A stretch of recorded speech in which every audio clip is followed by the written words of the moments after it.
YouTubers, faithful viewers, followers.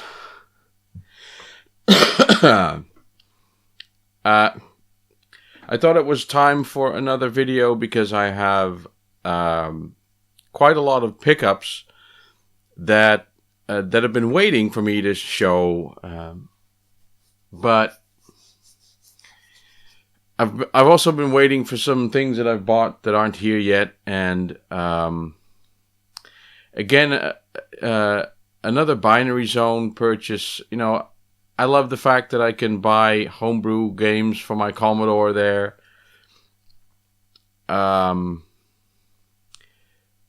But it's the same thing every time. You purchase something, you get, you pay in advance, and you get all the order confirmations, which is basically automatic, and then you wait 2 weeks and you send an email, and you get a response either saying, I've been on holiday, or I've been really busy. It's kind of annoying because it's predictable now. So I've been waiting for that. I bought Barnsley Badger for the Commodore 64. It's a nice game for the Commodore. The fun thing is that it's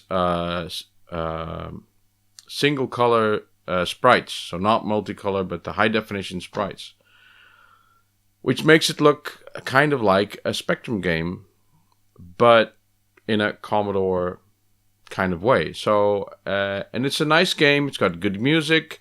Again, another Trevor Story and Rottensteiner game.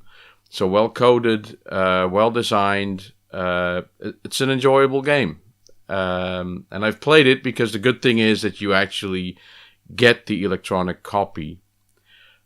Which would be fine in any other case, bar the ones where people don't have an SD solution or an emulator. But I want to show something. I don't have anything to show now. But I'll show it anyway when it arrives, and it will. I'm pretty sure. And then there's another thing that I bought. But that's going to take another week at least before it's here. And I just didn't want to wait. I felt like doing a video now, so I'm doing it. And I've got a load of stuff. The first thing, and I'm not even sure that I'm going to fit it in the picture, but there it goes. It's the it's too big. It's the soulless poster that I had already, but I bought a frame for it. I bought a frame in a thrift store, $3.50. Those frames can be expensive, but this is a good quality one that I found. Naturally, it doesn't fit the size of the poster exactly, but I measured it up, and then you go into the thrift store, and there's this whole bin of frames, and some have the size on it, some don't. Usually the frames are just too small.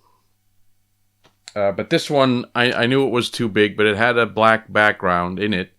So I just thought if I put the black poster in that, it'll look nice.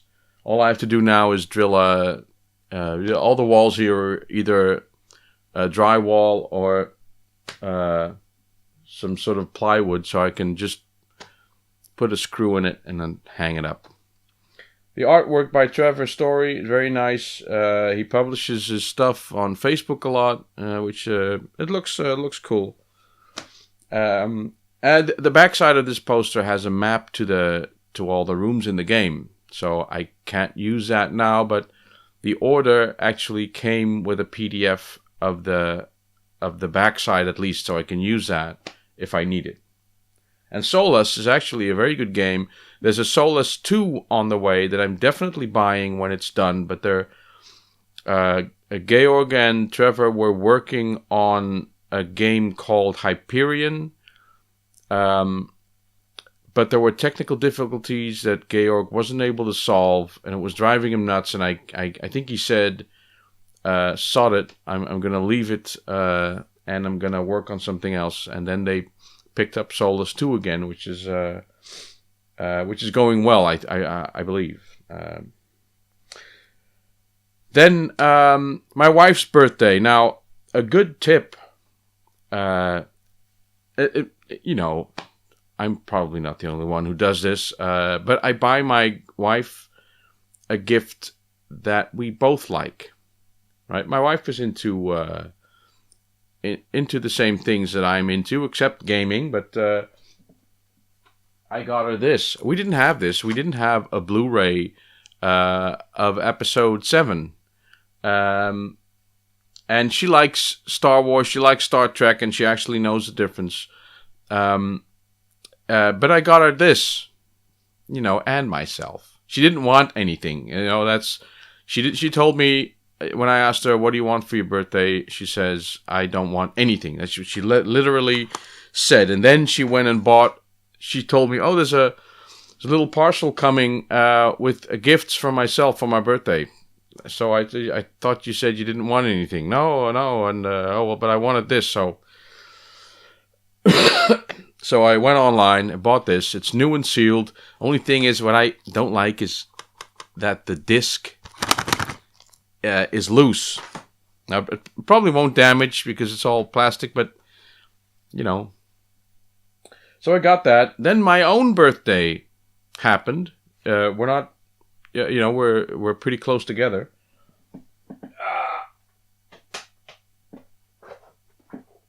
And this is going to turn into a sort of a show and tell kind of thing. This is one thing that I really wanted. I saw it on Daz's channel, the 30th anniversary Blade Runner collection on Blu-ray. Now, this has a number of versions of the movie.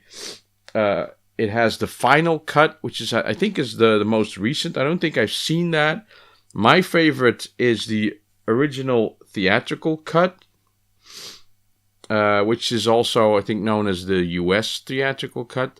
There's an international theatrical cut. That's the one that I saw. The theatrical cuts have the voiceover by Harrison Ford, which is like the first version that I ever saw, and it's sort of my version. Although I have to say that I like the versions without the voiceover just as much. But, you know, it has a special kind of thing. But the international theatrical cut is more gruesome. When Roy kills Mr. Tyrell, you can actually see him push his thumbs into the eyes and there's blood coming out. Now, that's not in the other cut. So, you know, that was one of the... There's a couple of other scenes. This is actually a little... This is one of the Blu-rays, and then there's two others. And in the middle, there's like storyboard drawings, which are... And there's posters, Japanese posters, and off-world things, and scenes from the movie, and drawings. A very detailed drawing of the police car. So this was nice. This goes nicely with my Voigtkampf, which I also saw on Daz's channel. Box of it actually has this figurine in it. The thing that what's his name? Is it not Holden? Holden is the guy who does the first interview. The guy, the other guy. He makes these, you know. I don't know what his name is. But that came with the... I thought there were DVDs, but they were HD DVDs, which I didn't know existed at that moment. My wife also got me the No! Not my wife. My mother. My mother gave me this. The Star Wars trilogy book. Actual... reading with letters and pages and stuff, and holding like this and sitting on the couch without VR or anything. So I've never read the story, so I might do that for a better understanding. And I'm pretty sure that my mom gave me something else as well. I can't remember what it is now.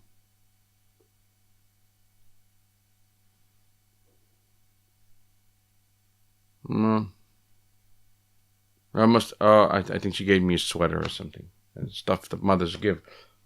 Also, from my good friend, I got a Game Boy lunchbox. Isn't that funny? I like that. It says sandwich and salad, which is select and start. And then 12 o'clock and 1 o'clock for these buttons. And it says lunch break. Enjoy your lunch break. And it has a little hunger light. It was too big to fit in the bag that I take to work. So I couldn't use it. But I would definitely use this because everybody knows that I'm a gamer. So I don't feel stupid carrying that around. Then another cool gift. See, it's all show and tell, guys. It's all show and tell.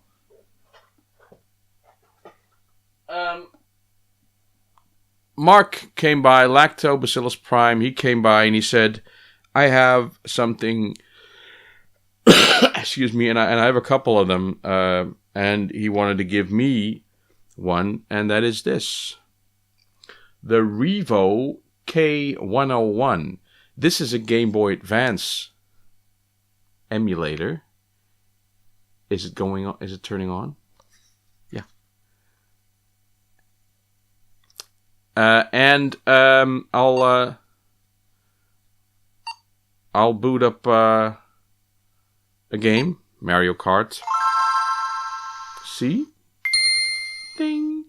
So I just download ROMs, put them on a micro SD, and it runs them pretty well, I must say. And the sound quality is not bad. The screen quality is definitely not bad. I mean, it's backlit and everything. Can you still hear me? And it just plays them. And also, as an added bonus, it also plays NES ROMs on. Turn it off. It comes with all kinds of cheat functions, and I've been playing Ninja 5.0, Game Boy Advance, but NES, well, you might like this one, like one of those games that, is this NES? Yeah, this is an NES title. I have more NES titles on it than Game Boy titles. Little Samson. Yeah, you know, I don't have the cart, but I have the game, and it plays. I have to say though that it is emulation, and I tried playing RC Pro-Am, but that didn't work at all. It worked, but I couldn't see my own little vehicle. I could control it, but I couldn't see it.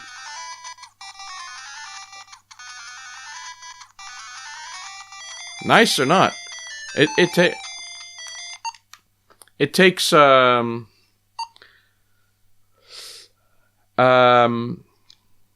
a battery in it. You can charge it. I can put earphones in it. There's a reset button. There's a volume control. There's two bumpers. There is an external connection so it can play Link. There's an AV out so I can connect it to a TV. I can influence the brightness of the screen. I can charge it, obviously, and I can turn it off and on.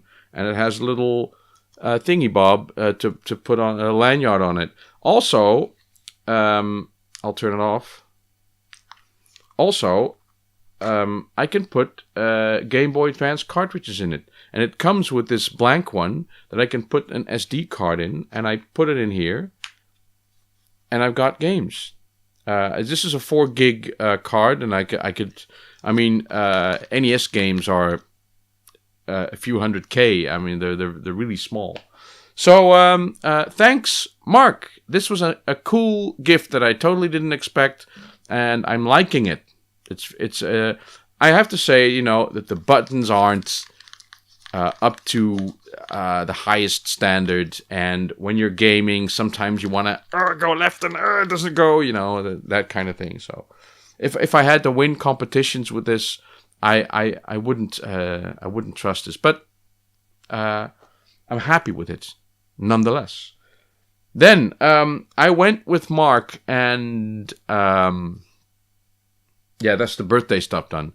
I went with Mark and Erwin Costardo to the Bonami Computer Museum Trade Thing Fair, and I bought boxed a Competition Pro joystick. Boxed. I've never seen this. $15, which is an okay price, but this is the controller. It's micro switched, 2 buttons, Commodore, Atari, Sega, I suppose. All the sub D connector, decathlon. That's what we used to do, and then jump for the hurdles, 1,500 meters. That's what we use this thing for. This is what I always used, and I thought this was like the default joystick. Then there's also the one with the single button at the top, which I thought was for losers, and this was for me, a not loser. Even the sound. This is like an arcade and a joystick, and I kind of understood that this is even made in the Netherlands. Sue's Arcade? Susie Arcade? I don't know. Then a couple of things that I just bought. First of all, I shouldn't have bought this, but I did. Oh, sorry. Star Wars The Force Unleashed 2 for the Wii. The toy store, the Intertoys toy store where I usually get my deals, had a complete redecoration of the joint, and we went in the day after they opened, and they're not selling any PS3 anymore, no 360 anymore, just Xbox One and PS4, and then no Wii U, nothing. Oh, yes, Wii, because I bought a Wii game. What an idiot. That's okay. A tenner, old stock. It's not the best. I didn't have this one, and it's Star Wars, so I got it. It's not even out of the wrapper. And I bought this. I didn't know this existed. For the PlayStation 4, Megaman 1 through 6, for the PlayStation 4. Still, also in its wrapper. I haven't even had time to play it. But I like Mega Man. They're hard games. I've never finished one. I've never really bothered to really get stuck in. But, it's something you gotta have, man. And that is it. My battery is dying, so I have to be quick. On the homebrew stuff, yes, part 20 of my Let's Make a game series, the supernatural code analysis. It's I've finished the next part. I can just go and record it, but I just haven't done it yet. So, but I'll do that definitely. I've also been working on something new, which is a full screen soft scroll for the Commodore 64. Now, when you've ever programmed anything on the Commodore 64 or even seen anything on it, I mean, it's soft scrolling. The pixel by pixel scrolling of anything across the screen on the Commodore is you can't just do that. The first thing you learn is that there's a hardware register that does character scrolling pixel by pixel, and you think, oh, I'm there, but you're not. And then starts the lifelong journey of figuring out why the hell you can't do fine or soft scrolling. But I'm getting around to that now. I've just started from the beginning. And I'm going to do a video on that. There's a bunch of code that I've written.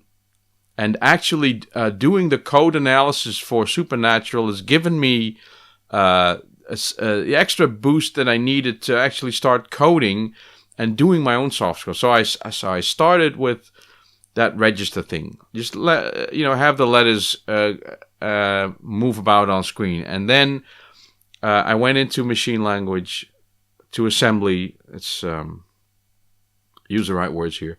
Went into assembly and started coding something that would copy the entire screen, one column to the left. And that's where the problem is, because you have to copy 1,000 characters, all of them to the left. But you have to do it when the raster is in its V blank, which means when it's drawn the last line, it turns off and it skips to the top and it starts drawing at the top again. And in that time, you have to copy 1,000 characters. The Commodore can't do that. It's too slow.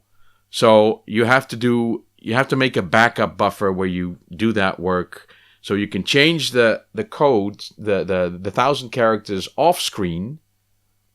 And then when the raster is, this camera is actually helpful, is on its last line, you quickly switch, poof, one screen whoop, with the other. You turn them around, and then when the VIC starts drawing again, it starts drawing the new information, which you just shifted while we were shifting these characters 7 pixels to the left. That's a technique. I'm working on actually getting it done. And I have most of the code already, so I'll take you through that if you like, and if you don't like, I'll take you through it anyway, but you won't watch. That's the way it works on YouTube. And then, but then there's like 1,000 characters, but you also have color memory, which is another 1,000 characters that you have to shift. So how I haven't done that yet. I'm still monochrome, but hey, monochrome is the way to go. When you're starting out, and once you go color, you can't go back. Something like that. So that's what I'm working on the homebrew stuff. Still toying with the idea of making my own game, especially now that I've gained some confidence, some code confidence, that I can actually write something that works and that I can change and predict. If I do this, then that'll happen, and I do it, and it does, and the thing doesn't crash. And when something happens that doesn't work, I know why it doesn't work. That's confidence, and you need that when you do assembly language programming, because it's very hard to figure out where it went wrong. You have to be disciplined in writing your code. You have to think about it, and then so that you can call functions without stuff going wrong, because 90% of the time you're not initializing data correctly, and you're working with data that you don't know what it is, and you'll be writing data to your code and destroying your program, which is what I did. Or you'll run into a Commodore quirk where I was trying to copy memory to an address where the VIC sees ROM, and I was figuring out why isn't it working. I was poking to that memory and peeking out of it, and I saw that my changes were there, but the VIC chip just didn't see it, and that's because it sees character ROM. So it's very important that you realize how the platform works. Last thing I'm going to say, and then I'm going to let you go. I played Firewatch. If you like exploration, if you like beautiful environments, if you like a bit of story, play Firewatch. It's not expensive. It's on Steam. It also exists on the PS4. I played it once, then I played it again because I didn't like the outcome of the story. There's there's like some relationship thing going on that I didn't like, so I did it again. And then as I finished, it's a short game. As you'll be through it in 5 to 7 hours. And when I finished it the second time, I saw there was an update, and there's now a free roaming mode. So you can always roam across the entire area, but you're on a mission, and you're gonna get reminders. So in the free roaming mode, you can just do whatever you like and go wherever you like. So if you've played Firewatch, there's a reason to play it again. It's been updated. You get the free roaming mode only after you finish the game at least once. So I did that. So and it's in the extra features setting. So Firewatch, beautiful game, great music, great visuals, a nice story. It's tense, but not overly. I'm afraid of games easily. I won't play horror games because I won't sleep for a week. No, I'll sleep, but I'll be afraid in the dark for a week. This game is okay, Even if you're afraid of fire, you can just play it. So that is it. That is the last thing that I was going to say. The next video that I make will either be the new code video, so step number 20, or it'll be the Barnsley Badger, and I bought something else yesterday that I'll tell you about the next time. Cliffhanger. See you guys next time. Bye bye.